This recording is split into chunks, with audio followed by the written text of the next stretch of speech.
Dégustation littéraire. La série littérature de Chandail et Chignon. Le podcast des médiathèques de Saint-Médard-en-Jalles. Adèle Van Rett, écrivaine, philosophe et directrice de France Inter, évoque son livre Inconsolable chez Gallimard avec Véronique Morel-Muraour, enseignante en Cagne, pour les dégustations littéraires des médiathèques de Saint-Médard-en-Jalles.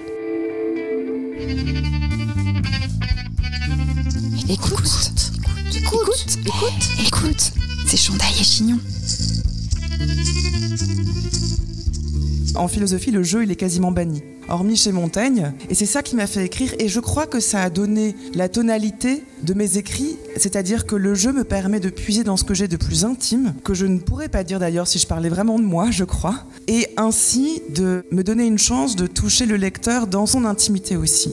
La seule chose qui m'intéresse, je crois, c'est de creuser cet intime-là parce que je suis intimement persuadée que c'est comme ça que la littérature et que la philosophie sont vivantes. Quand on part d'un cœur pour aller vers un autre, se créer là un espace qui est extrêmement précieux, que seule la littérature, au sens très large, l'écriture, disons, crée, la musique aussi, et que c'est cet espace-là qu'on peut investir qui devient une ressource quand on vit des choses extrêmement douloureuses, comme c'était mon cas en effet lorsque j'ai perdu mon père il y a 2 ans. À aucun moment je me suis dit mon père est malade ou mon père est mort, je vais écrire un livre. Ça se passe pas comme ça. L'écriture ne s'arrête jamais vraiment en ce qui me concerne. Elle se passe beaucoup dans ma tête d'ailleurs, beaucoup plus que sur l'écrit. Et puis il y a des moments où je sens que c'est comme si la phrase toquait à la porte de mon cerveau. Et là je sors la phrase, le paragraphe et quelque chose prend forme.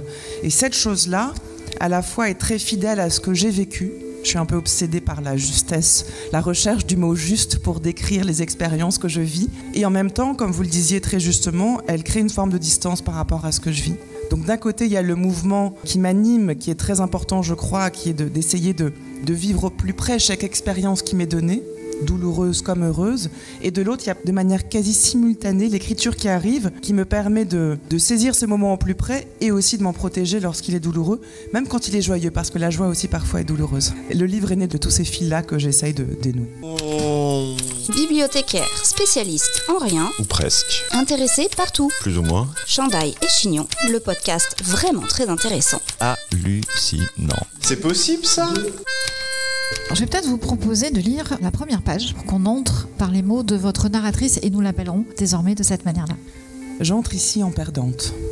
Je sais que les mots ne pourront rien. Je sais qu'ils n'auront aucune action sur mon chagrin, comme le reste de la littérature.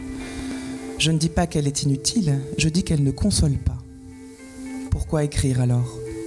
Plus envie de lire, plus envie de rien. Mais les mots restent, ils dansent. Il percute. Et quand je cloue le bon mot au réel, parfois je jouis. Le goût des mots. Quand ils s'effacent, je suis molle. Je n'ai pas de grande théorie sur le pouvoir de la littérature, ni sur l'utilité de la philosophie. Je ne revendique rien. Je suis seule. Et tout a déjà été dit. J'écris ces lignes en allaitant. La tête de mon fils se trouve dans le creux de mon coude, pendant que mes doigts pianotent sur les touches de l'ordinateur. Sa bouche prend mon sein, son ventre est contre le mien, perpendiculaire. Nous formons une croix. Puisque de mots il est question, eh bien le premier, celui par lequel nous entrons dans ce récit, c'est inconsolable, et vous posez une hypothèse sur cette dimension inconsolable attachée à notre condition humaine. Oui, c'est ça. Le mot inconsolable qui s'est assez rapidement imposé comme titre. Et d'ailleurs, le choix du titre est aussi quelque chose qui m'aide beaucoup à écrire. Comme si c'était une autorisation. On se dit, mais on a ce mot-là ou cette phrase-là, selon le titre. En fait, c'est autour de ça que tout tourne. Même si on s'était pas rendu compte que c'était le sujet principal. Et le mot d'inconsolable revenait sans cesse à mesure que j'assistais à la fin de vie de mon père et à mesure que je voyais les phrases qui s'écrivaient et la réflexion qui venait aussi. Cette expérience a été pour moi aussi le lieu d'une vraie réflexion, d'une vraie remise en question sur beaucoup de choses. Et le mot d'inconsolable s'imposait à moi et je le trouvais à la fois très beau et très dur. Et je me disais inconsolable, il y a quelque chose, si j'en fais un titre, ça devient définitif. Inconsolable, c'est pas inconsolé, qui laisse entendre que c'est temporaire. Inconsolable, c'est comme une affiche qu'on placarderait en disant voilà, moi, inconsolable. Quelque part, ça n'engage pas à l'écriture, puisque c'est comme si c'était le fin mot de l'affaire. Et en fait, j'ai essayé d'écouter ce mot-là, et je me suis dit que j'ai compris pourquoi pour moi il était aussi important.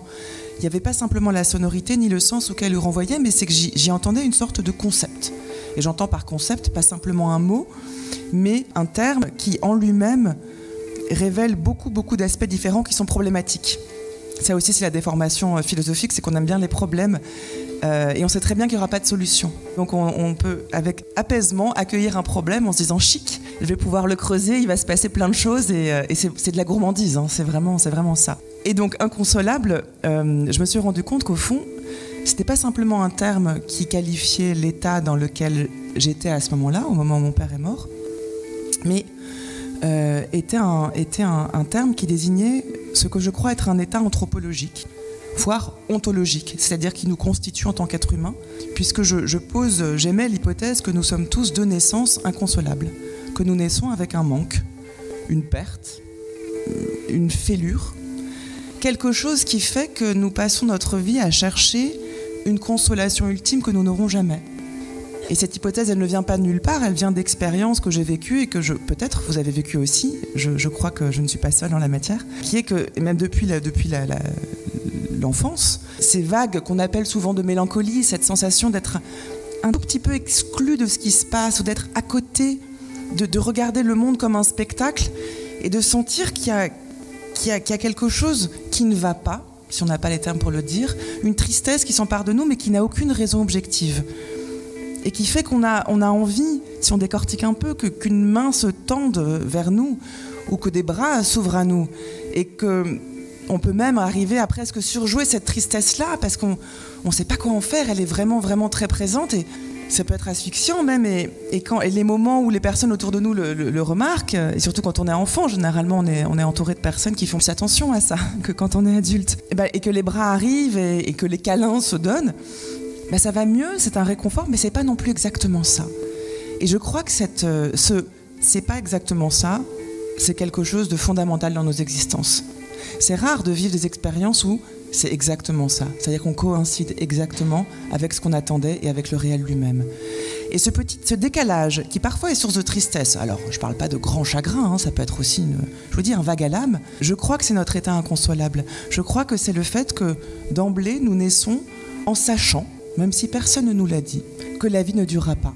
Peut-être notre caractère, notre statut d'être inconsolable vient du fait que nous savons d'emblée que cette existence, au fond, premièrement, on ne l'a pas demandé, personne n'a demandé à venir au monde. Deuxièmement, ça ne va pas durer, pardon pour le spoiler. Hein. Et troisièmement, cette vie n'a aucun sens en dehors de celui que nous allons vouloir lui donner. Ça fait beaucoup quand même. Ça fait quand même, certains auteurs parlent d'un fardeau de l'existence, et ça fait quand même beaucoup. On se retrouve et on doit bien faire quelque chose de tout ça. C'est ce que beaucoup de philosophes ont nommé le tragique de l'existence. Et le plus souvent, les philosophes qui nomment le tragique sont les philosophes qui parlent le plus de la joie. Parce qu'au fond, une fois qu'on prend ça comme un donné, de dire oui, c'est vrai, il n'y a pas de sens prédéfini. Nous ne sommes pas nés pour une raison, le destin n'existe pas. Et oui, la finitude, donc le fait que nous allons mourir, est notre lot commun. Une fois qu'on s'est dit ça et qu'on essaie de l'accepter, hein, c'est le travail de toute une vie, ça libère beaucoup de temps pour faire beaucoup d'autres choses. Comme d'essayer de penser, comme d'essayer d'écrire, comme d'essayer de jouir de ce que nous avons ici-bas, puisque c'est tout ce que nous avons et ça ne va pas durer. C'est en ça que je trouve que le mot d'inconsolable, c'est une hypothèse de pensée, c'est un concept, mais c'est aussi un moteur. Je crois que c'est parce que nous savons que les choses ne vont pas durer, et qu'on a peut-être du mal à l'accepter, qu'on a cette tristesse de l'absence d'éternité, que nous faisons tant au cours de notre vie pour essayer d'en faire quelque chose. C'est aussi ce qui nous fait nous lever le matin. Et c'est indéniablement ce qui nous fait écrire et lire et vouloir nous retrouver pour en parler. Il y a une incomplétude de l'existence, et que cette incomplétude, je le crois, est une chance. Parce que c'est un vecteur de création, c'est un aiguillon existentiel, et que de trouver le mot pour nommer ça, ça a été chez moi une sorte de... Est-ce que soulagement est le bon terme ? Peut-être. De se dire, ah mais voilà en fait, tout ce que je vis de manière enfouie, indicible, innommable parfois, je n'ai pas les mots pour le dire, en fait ce mot d'inconsolable va me permettre de pouvoir nommer toutes ces choses-là, et puis sans doute de les déplier dans le livre, avec plus ou moins de détails. Et c'est ça ce que j'appelle un concept, c'est-à-dire c'est un mot qui va balayer différents registres, et dont on n'aura pas fait le tour, parce que là, ce que je vous dis, c'est sans doute 10% de ce que contient le mot d'inconsolable, et je suis sûre que vous avez d'autres définitions, et ça renvoie à d'autres expériences. Et ça, c'est vraiment ce qui fait le moteur de l'écriture. Et à cette dimension donc, de nature ontologique et non pas métaphysique, je crois que c'est très important de poser la différence. À cette dimension ontologique s'ajoutent des tristesses, et là une tristesse particulière, une expérience particulière, qui est celle d'un être extrêmement proche, l'être, je dirais, originaire, puisqu'à un moment donné, votre narratrice dit, c'est une petite phrase posée, le point originel. Mon origine s'est effondrée. Voilà, exactement. Et c'est donc la découverte de ce qu'est la mort. Et là, je vais vous laisser poser les termes qui marquent votre texte, avec sans aucun doute l'idée la plus signifiante, qui est celle de la disparition totale. Oui, en fait, nous manquons de mots pour désigner ce qui se passe lorsque la mort d'un proche survient. Déjà, vous aurez remarqué, on dit rarement le mot mort. On dit il est parti, il nous a quittés, il a disparu. Non, il n'est pas parti, parce que sinon ça voudrait dire qu'il reviendrait. Il ne nous a pas quittés pour les mêmes raisons, puis il n'a pas disparu, parce qu'au fond, c'est encore un euphémisme. Mais quand on emploie le mot mort, on se rend compte qu'en fait, on ne nomme pas vraiment les choses non plus. Que veut dire le mot mort, si ce n'est ces 4 lettres qui ne désignent pas vraiment grand-chose? Et au fond, je me suis retrouvée face à un problème qui, pour le coup, est d'ordre littéraire. Un des sujets de ce livre était la mort, qui est quand même le sujet le plus abordé dans l'histoire de la littérature et de la philosophie. Et pourtant, je me suis rendu compte que les mots étaient impuissants pour nommer ce qui se passait. Et là encore, ça c'est passionnant, quand on bute sur les angles morts, sans mauvais jeu de mots. Quand on conduit le langage jusqu'à ce que lui-même se retrouve au bord d'un précipice et on ne sait pas comment y aller, on sait qu'on va devoir y aller parce que ce précipice est précisément ce qu'on cherche à décrire avec le langage comme liane et comme lasso pour attraper quelque chose. C'est vraiment une arme au sens le plus noble du terme, le langage, mais qui se trouve lui aussi impuissant à nommer ce qu'il veut nommer. Et pourtant c'est tout ce qui reste. Et celui qui écrit, même si c'est pour nommer le gouffre béant que représente la mort du père en l'occurrence, il sait qu'il va rater.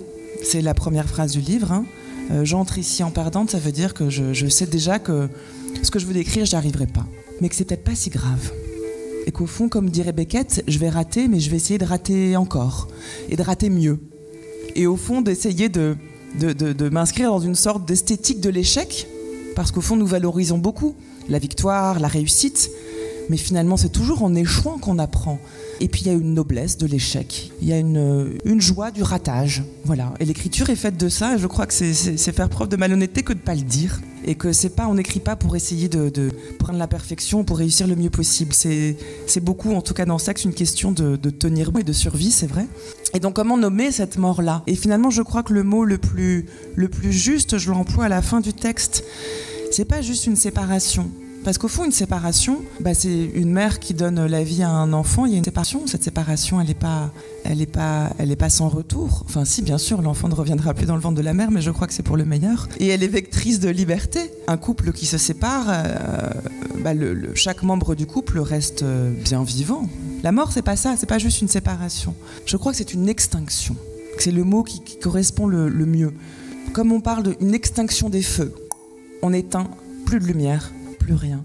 Et on n'arrive pas à se le figurer. Dans le mot d'extinction, il y a cette notion de néant absolu, sans espoir qu'il puisse y avoir autre chose. Alors je sais que c'est étrange à dire comme ça, parce qu'en plus je le dis avec le sourire, mais c'est vraiment cette expérience-là que j'ai faite en tout cas, et que je cherchais à décrire. Cette expérience qui n'est pas couverte de la confortable et bien utile couche du déni qui nous permet de tenir bon, parce que parfois les expériences sont tellement douloureuses qu'on n'a pas envie de les voir avec les yeux grands ouverts, et que oui, on préfère se réfugier dans ce que j'appelle le déni, dans l'esquive un peu du réel, parce que parfois le réel est trop douloureux. Mais je crois, et c'est aussi le sens de ce livre, qu'au fond, quand on voit les choses, quand on les accueille avec les yeux grands ouverts et qu'on essaye de saisir le réel pour ce qu'il est, eh bien, contrairement à ce qu'on peut craindre, non seulement ce réel ne nous anéantit pas, mais à l'inverse, il nous encourage à tenir bon. Et le simple fait que le goût de ce qui est, y compris quand ce qui a été, c'est la mort de quelqu'un qu'on aime, que ce goût-là puisse revenir et s'amplifier à mesure que l'expérience de la mort de la personne s'éloigne progressivement de notre présent, c'est quelque chose d'assez incroyable. Je n'emploierai pas le terme de miraculeux parce que c'est pas le lexique, disons, plus religieux n'est pas le mien. Je n'ai pas cette ressource-là. qui je crois aide aussi à aller mieux. Je n'ai pas de croyance en un au-delà, je ne crois pas que la vie continue après la mort, et donc je n'ai pas cette ressource, cet espoir secret que les choses aillent mieux ensuite. Je crois que si on veut qu'elles aillent bien, il faut faire en sorte qu'elles aillent bien maintenant, et c'est le travail de toute une vie. Et puis aller bien, c'est dans un second temps. Je parlais du goût, le goût, que le goût, pas simplement le goût de la vie, qui est une phrase un peu galvaudée, le goût du réel. Et le goût, c'est pas l'amour, hein. Le goût, c'est vous venez de boire du vin, je crois. Ça se passe comme ça, c'est très sensoriel, c'est très sensible, c'est gustatif, c'est physique, et je ne fais aucune différence entre le sensible de nos papilles et le goût, la couleur d'une idée quand elle arrive, ou d'un mot qu'on trouve et qu'on prononce. C'est le même registre, c'est le même plan. Le goût pour l'existence, il implique autant le sensible que l'intellectuel, et plus on les distingue, plus on nuit, je crois, au domaine de la pensée, et plus on méprise le domaine du sensible. Il n'y a pas de différence entre les deux. Et c'est ça qui est absolument formidable, et c'est ça que l'écriture peut matérialiser. Je voudrais revenir sur le terme justement de tristesse, qui est sans aucun doute pour votre narratrice, sans doute pour vous, le moyen de rester encore collé à cette figure qui vient de s'éteindre. Et votre narratrice s'insurge justement contre toutes les paroles qui sont là pour conseiller de faire le deuil, pour conseiller de penser à autre chose. Flaubert vous conseillerait le travail, l'art, etc. Et il y a un temps nécessaire où il faut se laisser envahir par cette tristesse qui est encore un lien temporaire, factice aussi, mais un lien néanmoins encore un tant soit peu pas tangible, parce que j'aimerais bien que vous nous parliez aussi de cette découverte, ou de cette redécouverte plutôt, du corps et du corps du père, découverte à laquelle conduit justement la mort. Il faut bien comprendre que dans ces cas-là, et je pense que malheureusement c'est une expérience que nous faisons tous un jour ou l'autre, je parle de la perte du père, mais ça peut être d'autres personnes. En tout cas, l'expérience que j'ai faite m'a montré que pendant un temps, et d'où le titre inconsolable, toute tentative de consolation est jugée comme étant absolument inepte. Ça ne veut pas dire qu'on ne veut pas se consoler, ça veut dire que pendant ce temps qui suit la mort de la personne en question, une des angoisses qui surgit avec la mort, c'est la peur de l'oubli. On se dit, comme c'est mon cas, que si la mort est la fin radicale et définitive de cette personne, qu'il n'y a pas d'espoir de le retrouver un jour ailleurs, et je ne pense pas qu'il vienne me parler, même quand j'essaie de tendre l'oreille, alors la mort arrive avec le risque très très angoissant qui est de l'oubli, de se dire mais il y a des choses que je vais oublier de lui. Par exemple, sa voix. Comment on fait ? Si vous avez perdu quelqu'un depuis de nombreuses années, c'est très étrange de se dire qu'on ne se souvient pas forcément de sa voix. Et c'est même glaçant de se dire, ça je l'avais expérimenté avant, quand j'avais perdu quelqu'un d'autre que j'aimais beaucoup. Je me suis rendu compte un jour que je ne me souvenais plus de sa voix. Et ça, c'est pas rien, c'est même énorme de se dire qu'on ne se souvient pas de la voix de cette personne. On anticipe et parfois on ne le voit pas venir, tout ce qui va amener vers l'oubli. Eh bien, comme cet oubli fait si peur, la tristesse pendant un temps est le lien le plus direct que nous avons avec la personne qui vient de mourir.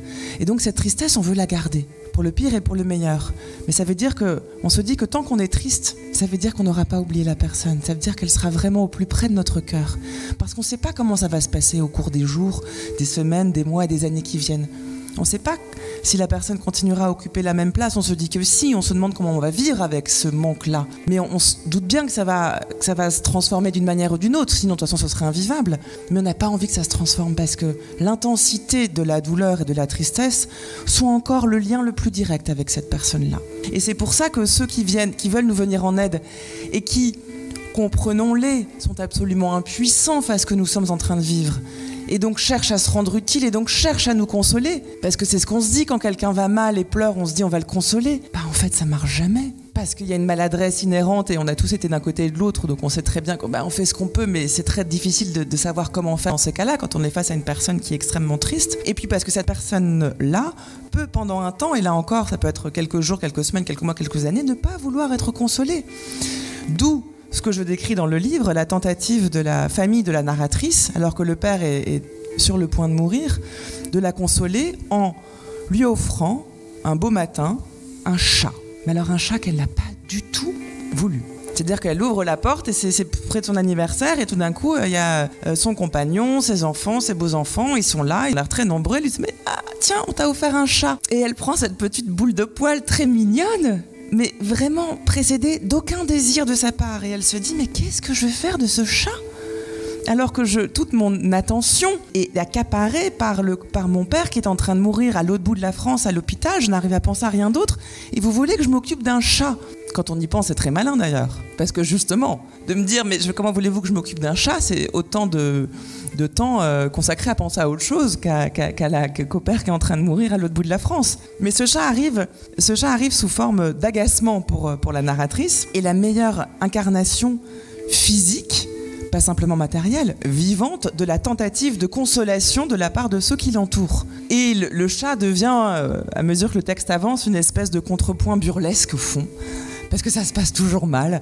Il arrive et au moment où elle essaye de se détendre et de penser à autre chose, il arrive, il lui mord les orteils. C'est un petit chaton et souvent les petits chatons, ils sont pas propres tout de suite. Donc vous imaginez ce que ça donne dans une maison où il y a déjà beaucoup d'enfants et en plus un chat qui est pas propre, c'est la catastrophe. Ah non, mais il sent carrément mauvais ce chat. Et en plus il sent mauvais parce qu'il a des poils très très longs, il sait pas se les laver au début. Enfin c'est une catastrophe. Qui paraît. Et ça, j'y tiens. Pourquoi j'ai voulu que ça figure dans le texte ? Parce que ça paraît tellement trivial, tellement dérisoire, quand on le met en contrepoint de la fin de vie d'un père tant aimé, que c'est pour ça que c'était utile. Parce qu'au fond, faire cette expérience, celle de cette tristesse-là et de la mort d'un père, c'est aussi ne pas se dérober à l'emprise du quotidien sur nos vies. Et que moi, tout ce qui m'intéresse, c'est pas juste de décrire ce que peut signifier la mort, c'est de voir qu'on ne peut pas la penser elle-même, indépendamment du prisme de l'ordinaire et du quotidien. Au fond, c'est ça aussi. Accompagner quelqu'un en fin de vie, on peut en faire beaucoup de phrases, et ça c'est quelque chose qui est très important au sens le plus solennel du terme. C'est vrai, mais ça se fait pas indépendamment de tout le reste. Si on est mère de famille, on reste mère de famille. Si on dirige une radio, on continue à diriger une radio. Si on est employé, je sais pas quoi, on continue. Tout continue. Et en plus, il faut. Ça nous est imposé, il faut vivre cette épreuve. Je crois que l'écriture est le lieu où on peut exprimer tout ça. Et c'est ça que je trouve formidable. Comme d'avoir cette liberté-là, de se dire, oui, ce qu'on peut appeler même le sacré, même quand on est athée, n'est jamais, jamais, jamais distinct du plus banal, du plus dérisoire, du plus trivial, que peut être l'urine d'un chaton qu'on n'a pas désiré. Et de cette rencontre entre les deux, peut naître aussi une forme d'humour que je revendique dans ces cas-là. C'est tout le ressort de l'humour de Woody Allen. Hein. Tous les films de Woody Allen reposent là-dessus. Non seulement Dieu n'existe pas, mais en plus essayer de trouver un plombier un dimanche. Voilà. Il y a tout Woody Allen, et au fond, c'est ça. Le ressort le plus important de l'humour, c'est de faire se rencontrer l'infiniment grand, Dieu, et l'infiniment petit, non pas les plombiers pour qui j'ai le plus grand respect, disons mon petit chaton du coup. et c'est là où on a un point d'accroche, et c'est là où tout ce que je peux essayer de dire et de saisir de la tristesse, de la mort, du corps lui-même, et effectivement j'en ai pas encore parlé, peut devenir intéressant parce qu'on peut le creuser avec tout ça qui n'est pas secondaire. C'est pas juste des choses qui viennent en plus, c'est la vie. La vie, c'est ça aussi. Ces choses-là, je parlais de l'échec, les contraintes. Les contraintes, c'est perdre quelqu'un qu'on aime profondément. Et c'est parfois se voir imposer un chat et se rendre compte que sa famille nous a fait un chat dans le dos. Mais en même temps, c'est un beau message subliminal aussi de la famille, parce que s'il faut s'occuper d'un chaton un peu rebelle, et puis qui ancre bien dans le quotidien, c'est aussi pour la famille de se rappeler au souvenir de la compagne, de la mère, il y a tout ça. Et ce que j'ai trouvé justement très intéressant, c'est ce petit garçon qui lui aussi doit faire son chemin. Hein. La narratrice a déjà un fils qui est un petit garçon et qui découvre lui aussi progressivement que son grand-père va bientôt mourir, puis qu'il est mort, et qui trouve, alors à travers des mots d'enfant, parce que c'est vraiment très drôle, oui, à travers des mots d'enfant, donner un sens et à mesurer l'inconsolable qui est en lui. Oui, je vous remercie de parler de ce personnage du petit garçon, parce qu'il est très important, et ça permet de décrire tout ce qui se passe autour d'un tel événement, au fond. Et donc, que se passe-t-il que lorsque un petit garçon âgé de 4 ans, qui adore son grand-père, qu'il a vu en parfaite santé, qu'il a vu ensuite s'affaiblir, et puis qu'il a vu quitter la maison où il vivait, qui allait lui rendre visite à l'hôpital alors que celui-ci était quasiment paralysé intégralement, qui a assisté à son enterrement, qui a voulu voir le corps mort du père, du grand-père, enfin du père de la narratrice, qui a vécu tout ça. Qu'est-ce que ça veut dire pour lui la mort ? Et je décris cette scène qui m'est arrivée, puisque mon fils avait cet âge-là quand mon père est mort, où quelques semaines, quelques mois après la mort de mon père, lors d'un petit déjeuner, Donc peut-être la fenêtre de 10 minutes où on peut éventuellement penser à autre chose dans ces cas-là, quand on vit vraiment un deuil très douloureux. On est en train de beurrer les tartines ou de mettre du chocolat en poudre dans le lait chaud et de se demander, tiens, quel temps il va faire, on pourrait faire une balade en vélo, ou voilà.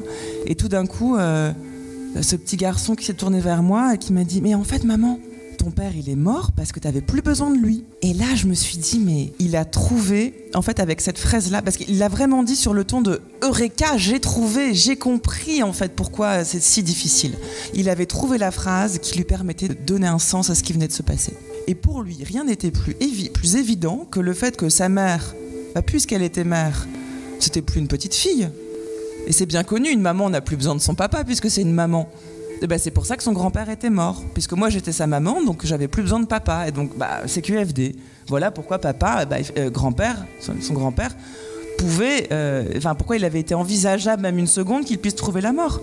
C'est parce qu'au fond il était moins utile à sa fille, c'est-à-dire à moi, que moi je ne l'étais à ce moment-là pour ce petit garçon qui est mon fils. Et là, en une phrase, j'ai vu dans ses yeux, ça y est, tout était rentré dans des cases, il avait trouvé, ça avait fait sens, etc. Je sais plus ce que j'ai répondu, mais en tout cas, je sais que j'ai choisi de faire figurer cette phrase dans le livre parce que c'est typiquement le genre de retombées, on va dire, auxquelles qu'on n'anticipe pas. Et de même un peu plus loin dans le livre, je le dis aussi, à un moment, pareil, des mois plus tard, donc le livre suit la structure des 4 saisons. Ça commence en hiver. Oui, on peut peut-être parler d'ailleurs de ce retour cyclique, d'abord de cette diachronie à travers les saisons, de ce rapport au temps justement que vous expliquez fort bien, qui n'est pas un temps comme une flèche et doté d'un sens. Et puis ce retour des saisons avec cette appréhension d'ailleurs qui peut être, au sens de se saisir, particulière des saisons du printemps de Yankelevitch, qui n'est pas tout à fait la même, à cet automne qui est réconfortant pour vous. Le livre commence avec l'hiver, la fin de vie du père, le père meurt en hiver et puis le printemps arrive. J'y reviens. Je saute à l'été, donc l'été c'est quand même quelques mois plus tard, c'est les vacances, on se dit qu'on va essayer de penser à autre chose, même si on se rend compte que l'été en lui-même implique que les choses ne sont plus. S'il a été, c'est qu'il n'est plus, donc il y a déjà une ambivalence de l'été qu'on entend pour la première fois.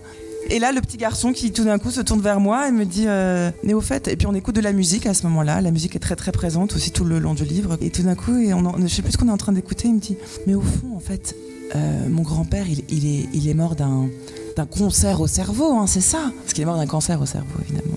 Et voilà, et ça c'est typiquement le genre encore de fois, de petites phrases qui ouvrent des horizons vertigineux. Donc la structure du livre, oui, c'était très difficile pour moi de savoir quelle structure j'allais donner au livre. Parce que ce livre n'est pas un journal intime, je vous l'ai expliqué, je puise dans ce que j'ai plus intime, mais c'est pas le récit fidèle, minute après minute, de ce que j'ai vécu, heureusement d'ailleurs. Il y a une construction que je voulais la plus à même de pouvoir ressaisir l'expérience à vif. Il y a un côté, j'ai envie qu'on vive effectivement en même temps que la narratrice, pour le coup seconde après seconde parfois, mais aussi sur une année.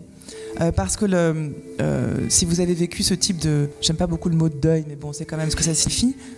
Vous savez que les mois qui suivent la première année ont une saveur très particulière. C'est le premier printemps sans lui, le premier été, et puis... on sait que c'est cyclique et on se dit, mais nous, c'est pas cyclique au fond. Les saisons, elles reviennent chaque année. Le printemps revient chaque année avec une insolence incroyable. Mais nous n'avons droit qu'à une seule floraison. Donc il y a quelque chose qui ne va pas en fait dans la succession cyclique des saisons, alors que nous, quand on vient de vivre la mort de quelqu'un, on sait bien qu'il y a un début, qu'il y a une fin, contrairement à la nature. Et donc ça m'intéressait de confronter cette absurdité de la mort de quelqu'un, de mon père, à cette autre absurdité qui est l'éternel retour des saisons qui, comme si de rien n'était, continue à scander au fond le temps qui passe. Et j'ai appris beaucoup plus tard on me l'a appris il y a quelques semaines, que dans la religion juive, on note justement le deuil sur une année. Au fond, c'est qu'il faut un an et c'est les 4 saisons pour observer la façon qu'a la mort de faire son chemin dans la vie de ceux qui restent. Et c'est une manière aussi d'ancrer, donc je l'ai dit, dans l'insolence du cycle naturel qui revient, dans une temporalité qui est très particulière. Parce que oui, assister à la fin de vie de quelqu'un, c'est vraiment faire l'expérience que le temps n'est pas du tout linéaire. On dit avant, pendant, après, hier, aujourd'hui, demain, comme si le temps se succédait seconde après seconde selon un ordre bien établi. Il n'en est rien. Déjà, le cadran des aiguilles nous donne plutôt l'impression qu'on tourne en rond. Donc il faut savoir, soit on tourne en rond, et alors on se répète, soit on suit la flèche du temps, mais alors on ne peut pas tourner en rond, ou alors la flèche elle-même fait des ronds. Et c'est peut-être ça d'ailleurs, parce que au fond, ce qui est passionnant avec le temps et la temporalité, c'est de voir qu'elle n'est jamais objective. Ça, c'est le philosophe Bergson qui le montre très très bien. Il y a le temps des cadrans, le temps des horloges, le temps des années. Et il y a ce qu'il appelle la durée. C'est le temps intérieur, qui lui ne suit aucune autre loi que celle de notre expérience. Et l'expérience de la fin de vie de quelqu'un est emblématique en cela parce que chaque seconde pèse une tonne, parce qu'on sait très bien que l'inéluctable va arriver. Et donc, tout est lourd. Le temps n'en finit pas de passer, d'avancer, mais avec comme s'il y avait une enclume au pied de chaque seconde. Et en même temps, on en vient à souhaiter ce que l'on redoute le plus, puisque lorsqu'on accompagne quelqu'un en fin de vie, on sait très bien ce qui se passera. Et ce temps-là incompressible a quelque chose d'absolument insupportable. Et donc on est dans une ambivalence de grande peur, et en même temps d'une sorte d'anticipation d'une libération pour la personne qui vit ça. Et là, on fait vraiment l'expérience que le temps n'est pas du tout linéaire, parce qu'on est dans une sorte de va-et-vient permanent, de grand poids, et en même temps de temps qu'on veut retenir, parce que c'est tout ce qui nous reste, et qu'on sait que plus le temps passe, plus il nous rapproche de la mort et donc de la fin définitive. Et en même temps, on veut qu'il s'accélère parce que c'est invivable et c'est insupportable. Et c'est là où je décris cette attente-là, parce qu'on parle d'attente qui est très particulière. Hein. Barthes a des très, très belles phrases sur l'attente dans les fragments d'un discours amoureux. L'attente. Est-ce que j'aime ? Oui, puisque j'attends, dit Barthes, comme si l'attente était le signe de l'amour. Il y a quelque chose à faire autour de l'attente à l'inverse. Non dénuée d'amour évidemment, mais de cette attente qui porte si mal son nom, cette attente si ambivalente de ce type d'expérience qu'est la fin de vie, où le temps semble suivre plutôt la loi de la fête foraine, où tantôt ça fait des grands 8 parce qu'on va en avant, en arrière, on ne sait plus. Tout d'un coup, on a l'impression d'être congelé sur place parce que le temps ne passe plus. Tout d'un coup, on est au contraire précipité dans un tourbillon parce qu'on se dit que ça va beaucoup trop vite.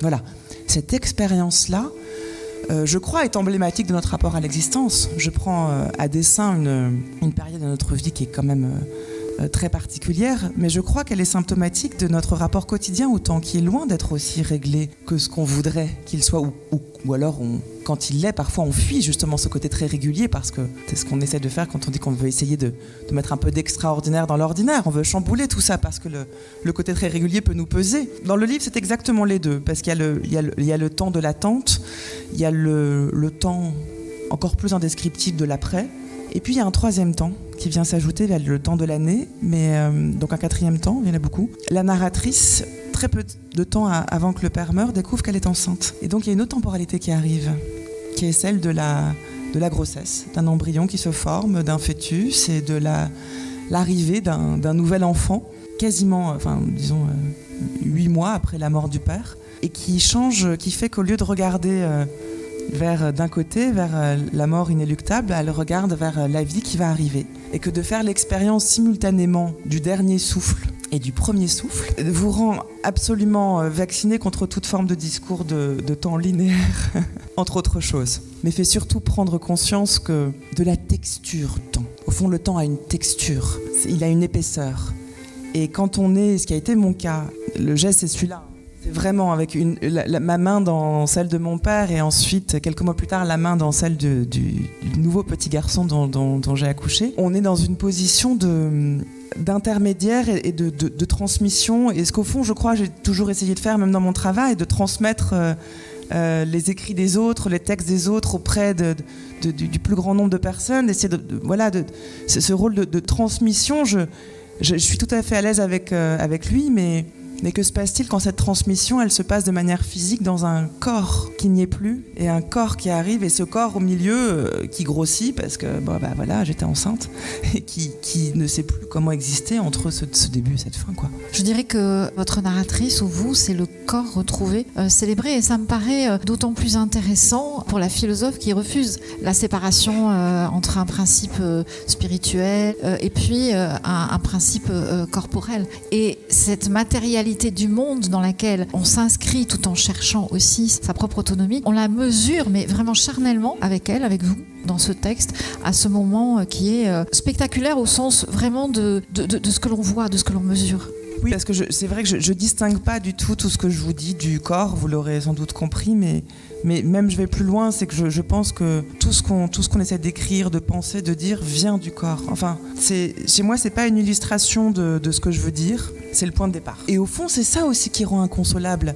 Et c'est ce que j'essaye de dire aussi dans le livre, c'est qu'au fond, c'est toutes les tentatives de consolation que j'ai pu recevoir, de dire mais non, mais ton père est mort, mais il est encore là. il est là, tu peux encore lui parler, il est là, tu as tes souvenirs, etc. Était absolument vain parce que, bon, peut-être, même si ça me paraissait inenvisageable, et encore aujourd'hui, mais j'exclus pas qu'un jour ça arrive, peut-être que, je sais pas, tout est possible. Mais le caractère inconsolable, c'est que le corps de mon père, lui, n'existera plus jamais.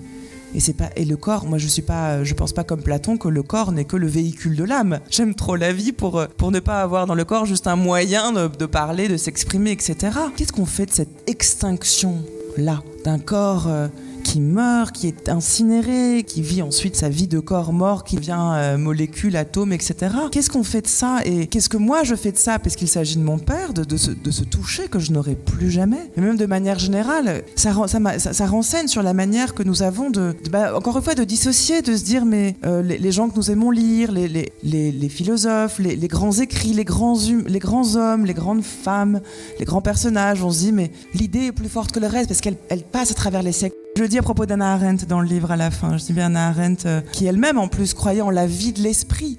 Et quelle noblesse de cette vie de l'esprit-là qui est bien plus forte que le corps matériel, c'est vrai. Mais moi j'imagine cette Hannah Arendt qui meurt à sa table de travail en train d'écrire son dernier texte. Elle a la clope au bec parce qu'elle fume comme un pompier. Elle a la voix toute éraillée, elle est là, elle écrit avec sa cigarette et tout. Puis elle fait un malaise et elle meurt. Ça se passe vraiment comme ça.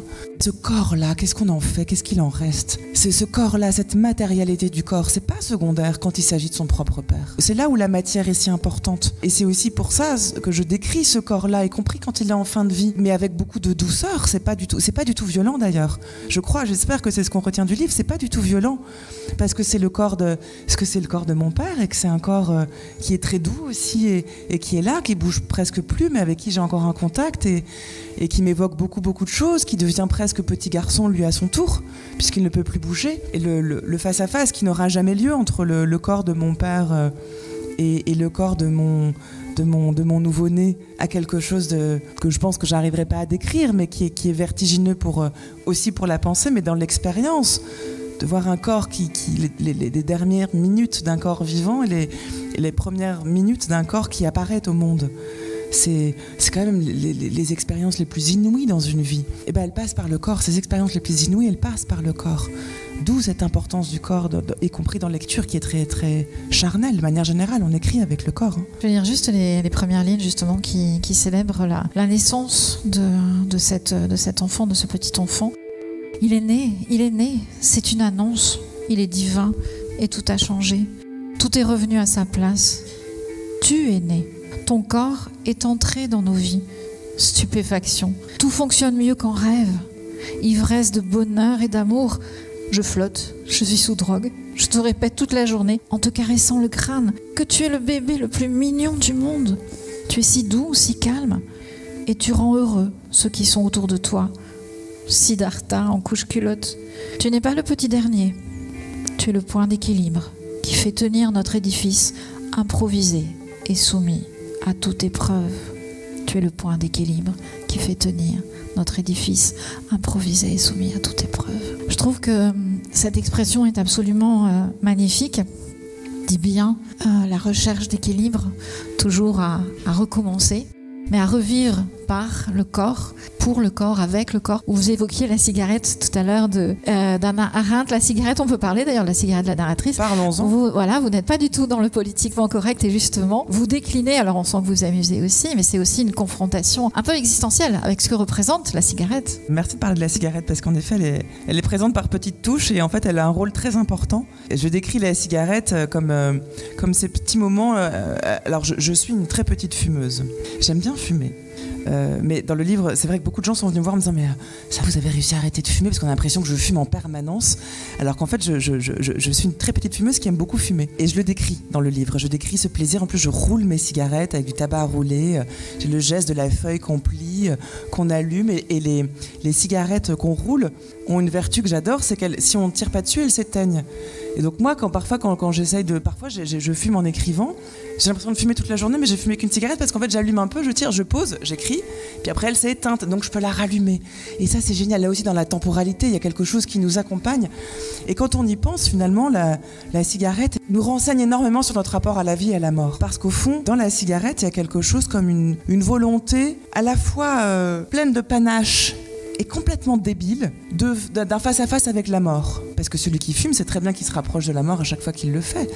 Mais il se dit aussi que c'est une manière de reprendre le contrôle sur cette mort qui nous est imposée, qui va bien finir par arriver et qui vient couronner cette vie que nous n'avons pas choisie. Celui qui fume fait en quelque sorte un bras d'honneur à l'existence. Eh oui, j'ai pas demandé à venir ici et en plus je sais que je vais mourir et en plus cette vie n'a aucun sens, mais je vais décider de me rapprocher sciemment un peu plus de cette mort, ce qui est complètement con. Et pourtant, c'est pas si bête que ça, parce que se joue là le vertige de la liberté, mais au sens existentialiste du terme. Au sens, disons, d'André Gide dans les caves du Vatican, de Kierkegaard, ce vertige de la liberté où l'être humain soudain se découvre tellement libre qu'il peut, c'est ce que décrit André Gide dans les caves du Vatican, pousser quelqu'un hors du train, le tuer juste parce que rien ne l'empêchait de le faire. Et ensuite se dire, mais qu'est-ce que je viens de faire ? C'est le vertige de la liberté qui m'a... Il se dit pas ça vraiment exactement comme ça, même s'il y a beaucoup de mauvaise foi chez ce personnage, mais ça en devient presque comique. Mais c'est le parangon de cette liberté folle, parce que rien ne vient la limiter. Et au fond, la cigarette elle peut être vécue aussi comme cette manière à la fois de tutoyer la mort, donc de se croire plus malin qu'elle, et peut-être le sommes-nous. Peut-être qu'au fond, la vie n'a de sens que si on lui en donne un, peut-être que lui en donner un, c'est aussi accepter peut-être de faire des choses qui peuvent ne pas l'idéaliser. Il y a aussi une érotique de la cigarette. La cigarette qu'on allume avec un briquet, une flamme, on tire la fumée, les volutes qui sortent. Ça s'emplit, ça rentre en nous, ça pénètre les poumons. Il y a une érotique de la cigarette, il y a une éthique de la cigarette. Celui qui fume, il implique un certain rapport aux autres, souvent il s'isole, ou alors il l'impose. Ça peut être le lieu d'une sociabilité. En tout cas, ça en dit long aussi sur notre rapport à l'existence, puisqu'on prend le risque, c'est un risque, toujours. Donc il y a une métaphysique même, du filtre qui vient nous protéger de ce poison que nous imposons et qu'on a le toupet de nommer plaisir, qui peut en être un parfois. J'ai la chance d'avoir un rapport de plaisir à la cigarette, mais je sais que je suis quasiment seul au monde. Parce que c'est ça qu'il y a de fou dans cette pseudo-liberté. C'est qu'au fond, bien souvent, quand on fume, c'est qu'on n'a pas vraiment le choix, qu'on est dépendant. Et donc, au fond, on se calme à la cigarette parce qu'on en a besoin pour tenir bon. Et on sait très bien qu'on ne se sentira pas mieux une fois qu'on aura tiré dessus. Et qu'au fond, c'est juste un cercle vicieux dont on ne se sort pas. Donc, liberté, mon œil, c'est le degré zéro, le degré 1000 de l'asservissement total à autre chose qu'à nous-mêmes. C'est passionnant. Ah, mais c'est très allégorique. C'est complètement allégorique. Et en même temps, très charnel, très physique. Toujours. Alors bien sûr, comme la narratrice tombe enceinte, la cigarette, elle a plus de rôle, mais bon, heureusement, il y a le chaton qui est là. Moi, j'ai été très intéressée justement dans le livre par un passage qui confronte Claude Lanzmann, l'amour de la vie à tout prix, même si le parcours de Claude Lanzmann peut remettre quand même le curseur à sa juste place. Et donc cet amour de la vie par-delà la morale. Et puis en face, Stig Dagerman par exemple, et puis cette vie qui n'a de sens ou qui ne se justifie que face à la liberté. Voilà, en fait, le livre essaie de prendre au sérieux tous les types de pensées qui nous traversent l'esprit quand on vit ce genre d'expérience. Et notamment, quand on accompagne quelqu'un en fin de vie, on entend beaucoup de discours. Des gens qui vous parlent de ceux qu'ils ont accompagnés en fin de vie, de comment vivre dignement ces derniers instants. Et donc je parlais d'éthique, il y a évidemment toute une question très éthique, et on en parle beaucoup en ce moment autour de la fin de vie. Et une des questions qui se pose est celle de savoir, mais faut-il vouloir la vie à tout prix ? Je pose la question de manière frontale parce que certaines personnes pensent que non, et qui eux-mêmes prennent leurs dispositions de manière à ce que le jour où ils seront vraiment très diminués, ils choisiront de ne pas rester en vie. Et je fais ce dialoguer dans le livre deux personnes qui ont écrit des ouvrages que j'ai lus et qui tiennent des positions différentes. La première, c'est Claude Lanzmann, qui dans son livre qui s'appelle Le lièvre de Patagonie, qui est génial. Si vous ne l'avez pas lu, c'est vraiment toute une fresque en plus de la seconde partie du XXe siècle, extrêmement bien écrit, à l'image du personnage pentagruellesque et insupportable et génial en même temps. Il a ces phrases assez troublantes où il dit, il parle de son engagement à la Seconde Guerre mondiale, etc. Et il dit, voilà, mais au fond, comment juge-t-on le courage de quelqu'un qui s'engage dans la résistance ? Est-ce que c'est parce qu'il est prêt à mourir pour une idée ? Est-ce que finalement ça vaut la peine de mourir pour une idée, y compris quand cette idée c'est la liberté ou la nation ? Et il prend l'exemple suprême, alors là c'est le point Godwin, des Sonderkommando, donc les juifs qui ont accepté, justement c'est toute la question, qui ont travaillé du côté des nazis dans les camps d'extermination. Et il se dit, mais comment, voilà, la question qui se pose c'est comment ceux-là comment ont-ils fait pour être complices de ceux qui voulaient détruire tous les juifs.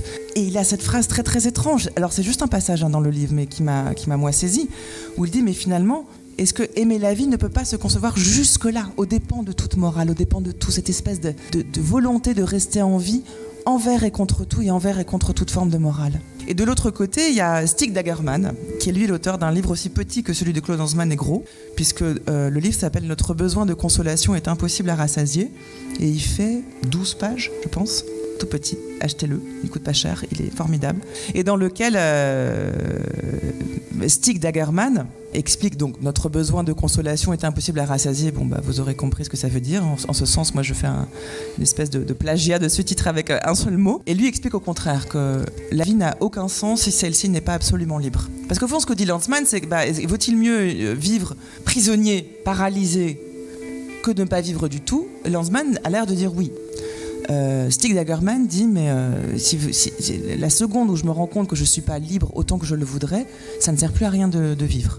Et Stig Dagerman s'est donné la mort. Il était assez cohérent avec sa propre pensée. On a là deux oppositions très très frontales sur la même question à laquelle on pourrait répondre de 1000 façons différentes et il n'y aura jamais une seule bonne réponse, à savoir quelle valeur accorder à la vie et au nom de quoi jugeons-nous dignes d'être en vie. Est-ce que c'est la vie à tout prix, quels que soient les idéaux moraux, ou est-ce que c'est au contraire la liberté plus que la vie? J'ouvre une parenthèse, Hegel, dans sa dialectique du maître et de l'esclave, ne dit pas autre chose. Il montre qu'au fond, qui est le plus esclave? Celui qui travaille pour le maître et qui n'est pas libre, mais qui lui sait que le jour où le maître sera mort, il saura se débrouiller tout seul, parce que comme il était esclave, il sait travailler, etc. Alors que le maître, lui, il ne peut rien faire sans esclave. Donc au fond, le plus libre n'est pas celui qu'on croit. Et on peut transposer ça à l'existence elle-même, au fond. Est-ce qu'il vaut mieux vivre en maître soumis, mais encore vivant, ou en esclave qui n'est plus libre et qui peut-être du coup se dira mais non, mais ma liberté est peut-être plus importante que ma vie, donc je préfère ne pas vivre en esclave. Vous voyez? Et donc au fond on se rend compte que cette dialectique-là, elle existe, nommée différemment. Là je vous prends quelques exemples, mais vous verrez en fait on la retrouve dans beaucoup de films, dans beaucoup de livres et dans beaucoup de situations de l'existence. Et tout ça, je termine juste là-dessus, en fait est venu d'une réflexion qui s'est imposée à moi lorsque j'ai accompagné mon père en fin de vie et j'ai entendu à la radio, je raconte dans le livre un grand scientifique français qui annonçait qu'il avait découvert qu'il était atteint d'un cancer, qu'il n'avait plus beaucoup de semaines à vivre, et il le disait sur un ton très extrêmement courageux, de se dire voilà, je sais que je n'ai plus que quelques semaines à vivre, mais je pourrais dire aujourd'hui que j'ai été heureux, que j'ai vécu la vie que je voulais vivre, que j'ai trouvé dans la nature, dans ma famille, le bonheur que je voulais. Un discours. Je pense que toutes les personnes, le discours était sur, l'invité sur France Inter, que j'ai plaisir à citer aujourd'hui. Toutes les personnes qui l'ont entendu à ce moment-là, je pense, se sont arrêtées pour entendre cette parole absolument incroyable. Peut-être vous en souvenez. Et moi, à ce moment-là, ça m'a énormément gênée.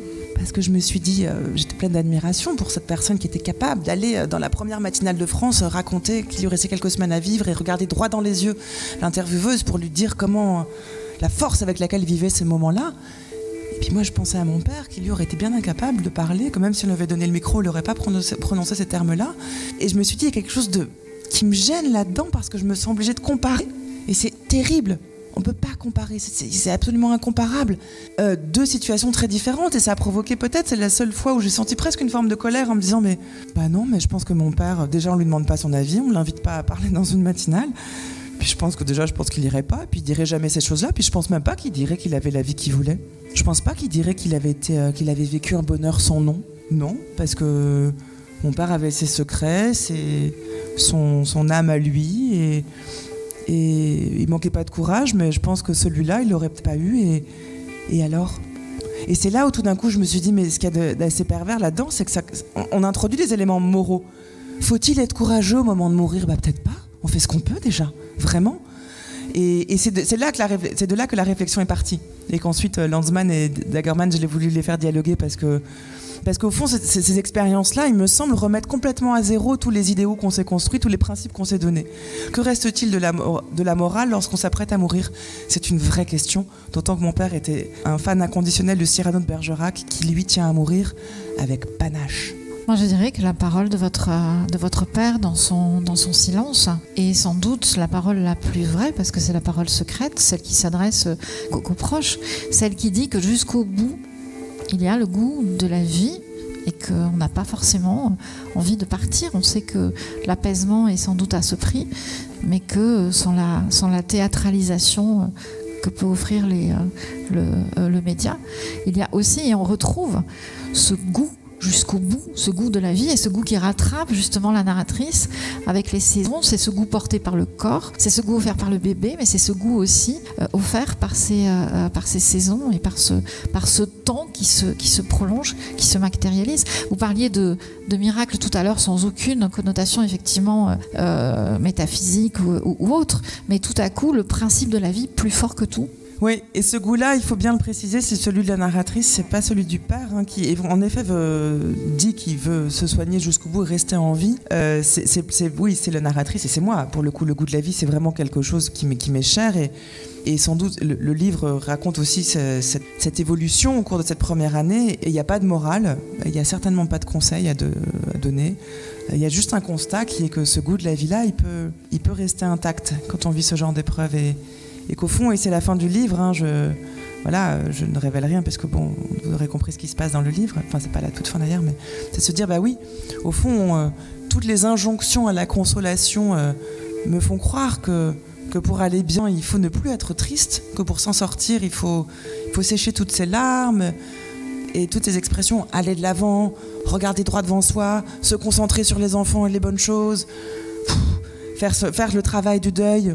J'ai jamais compris cette expression, Surtout que quand on vit ça, on n'a certainement pas envie de travailler. Enfin, je veux dire, c'est comme s'il y avait une récompense à la fin. Étape après étape, sidération, colère, apaisement, acceptation, etc. Alors, bon, je sais pas, moi, c'est passé pas dans le même sens déjà. Et puis, c'est pas un chemin à suivre. Là encore, on retrouve la fausse linéarité des choses. C'est jamais, les choses sont très très rarement linéaires. Et puis voilà, comme ça, hop, à la fin, ça y est, le deuil est fait, on peut passer à autre chose. Bon. Inconsolable, c'est aussi une manière de dire non, ne me faites pas croire que voilà, ces injonctions au fameux travail du deuil ou à la consolation ne tiennent pas forcément. En revanche, on peut aller bien, mettez ce que vous voulez derrière cette expression, c'est-à-dire aller pas trop mal, ou aller parfois bien, être joyeux, avoir du goût pour la vie et pour l'existence avec la tristesse. Cette tristesse-là ne s'éteindra sans doute jamais, elle disparaîtra pas, elle peut s'apaiser par moments et d'autant plus vive ensuite, mais elle n'est pas un obstacle au bonheur. Mettez ce que vous voulez derrière ce mot. Au fait d'aller bien, au fait d'avoir envie d'être en vie et de vouloir en parler et de boire du vin et de vivre tout simplement. D'arriver à créer un bon compagnonnage avec la tristesse est une chose extrêmement précieuse que j'ai découverte. Et je ne crois pas qu'il n'y a pas d'enseignement à tirer ni encore moins de morale à faire, mais c'est quand même une chose que j'ai découverte et que j'ai appris, c'est qu'on peut aller bien avec la tristesse. Et ça, c'est très très précieux. Et improviser à la manière de Kate Jarrett. Parce qu'il y a un très beau passage justement sur ce concert magnifique et sur cette improvisation qui tout à coup fait coïncider un instant du réel avec l'instant de grâce de l'art. De temps en temps, nos vies sont traversées par ces fulgurances d'improvisation. J'ai l'impression que le bébé, c'est aussi quelque chose comme ça, tout à coup. Une improvisation ? Non, pas du tout. Ce moment où quelque chose de l'ordre de la grâce du réel rejoint quelque chose. En tout cas, pour Kate Jarrett, oui, et 2 mots là-dessus. Voilà, je décris dans le livre, et c'est le deuxième, ça arrive, c'est quasiment la 2e page, en tout cas le 2e chapitre. Donc, pour ceux qui ne le connaissent pas, le pianiste Kate Jarrett, qui, dans les années 70, entame une tournée européenne, une tournée d'improvisation. Donc il va dans les plus grandes salles de concert européens et pendant 1 heure, 2 heures, joue devant son public des improvisations extraordinaires. Et ce jour-là, le 24 janvier 1975, il est à Cologne, en Allemagne. Et il n'a pas envie de jouer. Il n'a pas envie de jouer pour plusieurs raisons. Déjà, il fait grand cas de ses humeurs, il peut se le permettre. Donc il ne le sent pas. Et puis en plus, l'équipe technique de la salle de concert de Cologne est en grève et son piano n'est pas arrivé. Donc il doit jouer avec un autre piano que le sien. Et ça, vraiment, il ne faut pas lui demander de jouer avec un autre piano que le sien, il le sent pas. Le problème, c'est que les gens sont entrés dans la salle, comme vous aujourd'hui, et il est derrière le rideau, il est là, puis il voit les gens rentrer, et les gens sont là, donc il sait bien qu'il va devoir jouer, mais il n'a pas du tout envie de jouer. Et il voit les gens rentrer dans la salle, il entend la musique qui invite les gens à s'asseoir, nanana, les gens rentrent, ils s'assoient, nanana, vous voyez, un peu comme à la SNCF, etc. Il entend ces 4 notes, et les gens s'assoient, il finit par rentrer sur scène, il ne sait pas du tout ce qu'il va faire. Donc il reprend les 4 notes qu'il vient d'entendre. Nanana, il a l'oreille absolue, donc il sait très bien que c'est Sol, Ré, Do, La. Et ce sont les 4 premières notes de ce qui deviendra le Köln Concert, le concert de Cologne, qui est l'album solo le plus vendu à ce jour. Qui sont 90 minutes d'improvisation extraordinaire, mais d'une beauté fulgurante, où tout se passe sous nos oreilles, à la recherche du sens qui ne s'impose pas, à la recherche de l'envie qui n'est pas là, de la construction de quelque chose. En fait, qu'ils arrêtent ce jour-là, composent dans tous les sens du terme. C'est-à-dire que je crois que nous passons notre vie à composer. C'est-à-dire, comme lui, toute proportion gardée, on fait ce qu'on peut avec ce qu'on a. Un piano, l'absence d'envie de jouer, pas le bon piano, ça nous arrive très souvent de ne pas avoir envie de travailler avec pas le bon stylo, ou le bon collègue, voilà. On fait ce qu'on peut. Et dans le meilleur des cas, ça produit ce type de mélodies qui vont aller accompagner ensuite des millions et des millions de personnes. Ce morceau-là, c'est de la beauté, il n'y a pas de beauté pure, mais enfin, s'il y a une hiérarchie dans la beauté, je pense que ça atteint des sommets, à mon sens, notamment parce que c'est de l'improvisation, et je crois que c'est ce qu'il y a de plus proche de nos existences, puisque nous composons, nous improvisons en permanence, avec en plus cette beauté-là. Que peut-on souhaiter de plus que d'atteindre d'une manière ou d'une autre cette beauté dans notre existence, qu'elle cette beauté soit esthétique, morale, ou professionnelle, ou ce que vous voulez. La définition de la beauté est très ouverte, comme nous l'a montré Kant. Et je crois que cette musique que compose pour nous Keith Jarrett en l'improvisant, c'est très exactement la musique de nos cœurs inconsolables. Il trouve les mots que moi je ne trouve pas, que je ne parviens pas à trouver, il trouve les notes exactes pour nommer ça. Et ça sert à rien d'essayer de le traduire en mots, sinon la musique n'existerait pas. Si on pouvait tout traduire, on aurait tout traduit. Donc laissons à la musique cette chance-là et ce pouvoir-là que d'arriver à toucher au plus près ce que nous ne parviendrons jamais à nommer. Et c'est en tout cas pour ça que j'aime ce pianiste-là, et c'est pour ça qu'il accompagne tout le long du livre, même si c'est le seul musicien qu'on trouve, parce qu'il y a aussi Jean-Jacques Goldman et Laurent Voulzy sur un autre registre.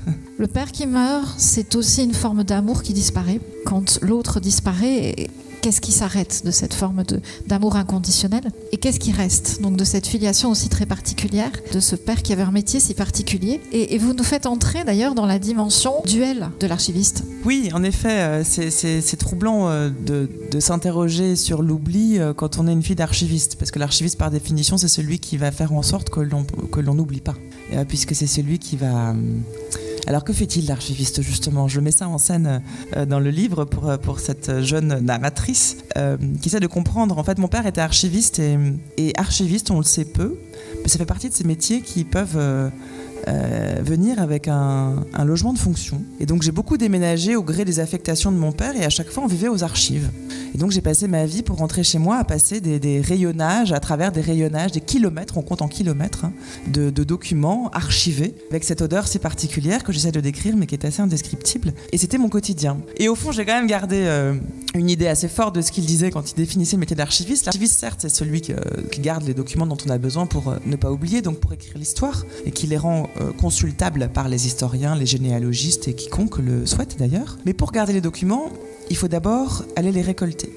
Il faut aller les chercher. Il faut aller dans les administrations publiques pour aller chercher des documents que les gens n'archivent pas, qui sont mal rangés, comme on en a tous chez soi des documents comme ça. Il faut les ramener aux archives et il faut les trier. Alors il y a certains critères qui font qu'on va garder certains documents et pas d'autres. Ces critères-là font qu'on va garder à peu près 5% des documents qu'on aura récoltés. Ce qui veut dire que 95% des documents qui sont produits sont jetés.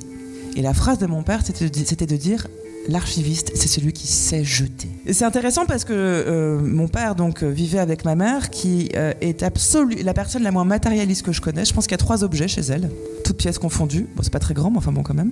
Et qui a passé sa vie, on a passé notre vie à déménager, et elle-même avait passé sa vie à déménager.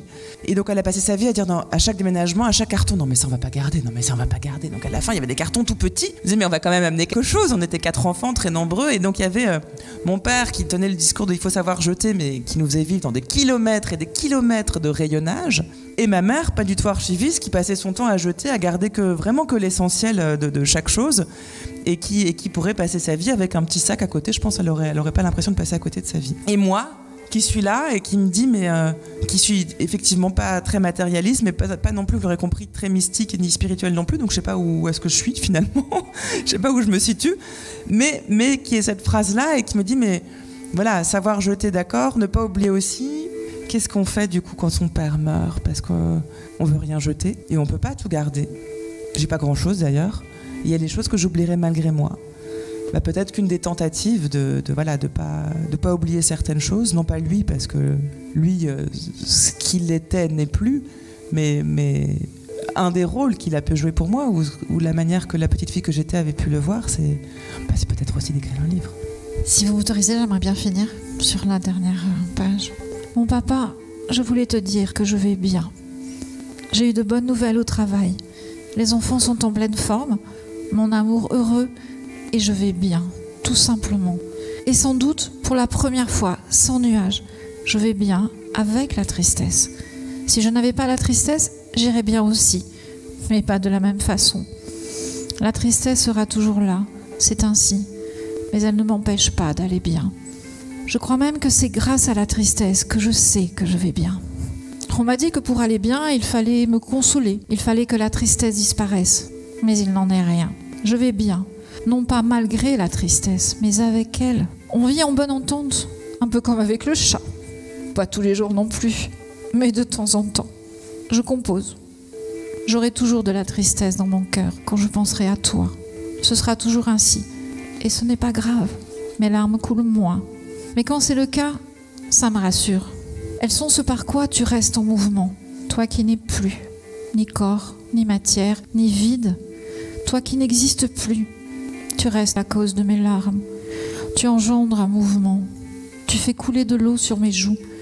C'est ta manière d'être resté au monde. Un grain de sel au creux d'une larme. Un bout de cendre au pied d'un bébé si près. Tu es dans les détails, dans le minuscule. Et peut-être que tout au bout de l'infiniment petit, un jour, je te retrouverai. Merci. Merci à vous. Merci infiniment. Merci beaucoup à vous. Merci.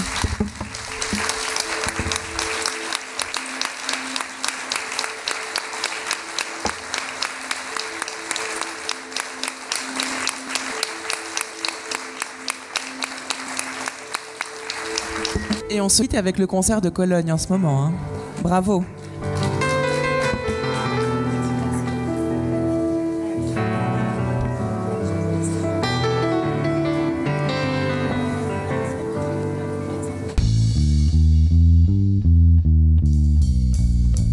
Semez vos envies et cultivez votre curiosité en attendant le prochain podcast des médiathèques de Saint-Médard-en-Jalles. Abonne-toi. Dégustation littéraire. La série littérature de Chandail et Chignon. Le podcast des médiathèques de Saint-Médard-en-Jalles.